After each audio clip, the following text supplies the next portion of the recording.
Hello everybody, it's Michael, and today we're going to be exploring the ancient ruins of Göbekli Tepe. Here's just a random hill that looked like a potbelly up until 1983 when a German archaeologist just named Klaus Schmidt discovered this place. This site was previously thought to be a Byzantine graveyard, so it was overlooked by many archaeologists. Little did they know what we would find here would change what we know about human history forever. The world looked completely different in those times. There were saber-toothed tigers, woolly mammoths, and all sorts of other animals that aren't alive now.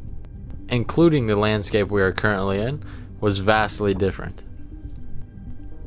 The question is, why would Göbekli Tepe have been built in the first place? Right now, we only have theories of why Göbekli Tepe has been built. One of the leading theories is it was a meeting place for the tribes in the area to trade and have seasonal festivals. What's interesting about Göbekli Tepe is the typical model for a civilization to start an agricultural society. Farming begins, and that fuels the growth for the settlements. Göbekli Tepe was the opposite. These structures were built, and then agriculture was attempted, possibly to feed the massive workforce required to build these structures. But it turned out it wasn't successful for them because it eventually died out, and we didn't get our first agricultural civilizations until 6,000 years later.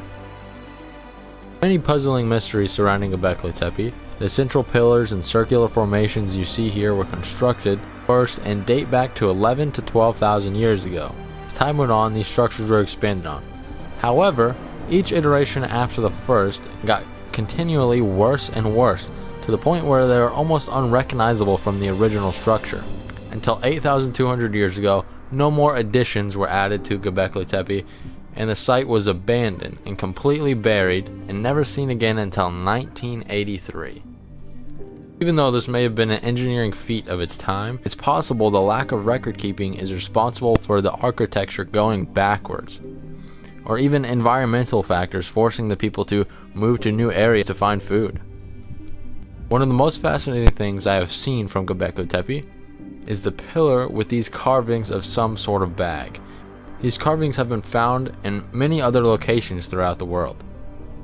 For example, in Levanto, Mexico, there was a carving created by the Olmec civilization 3,000 years ago on the other side of the planet. Then it shows up again by the Assyrians in modern-day Iraq 3,000 years ago, and again in the ancient Sumerian city of Uruk 4,800 years ago. It is said in these cultures the carvings represent the bringers of civilization. So the fact that these carvings are also shown in Göbekli Tepe 11,000 years ago is quite fascinating. How can Göbekli Tepe in modern-day Turkey share something in common with Levanto, Mexico, when they are 7,500 miles apart? And it was at a time when sailing long distances was thought to be non-existent. But this just leads to more questions. Did the original builders of Göbekli Tepe make any structures anywhere else that can date back to 11,000 years ago? To go from making tents to sophisticated structures like this would surely take some time and practice, unless they were taught by another nearby group of people that we haven't discovered yet. Only time and research will tell. Alright guys, and that is the end of the video. I hope you guys enjoyed it. If you enjoyed it, make sure you like and subscribe. It helps me out greatly, and I will see you guys in my next video. Peace.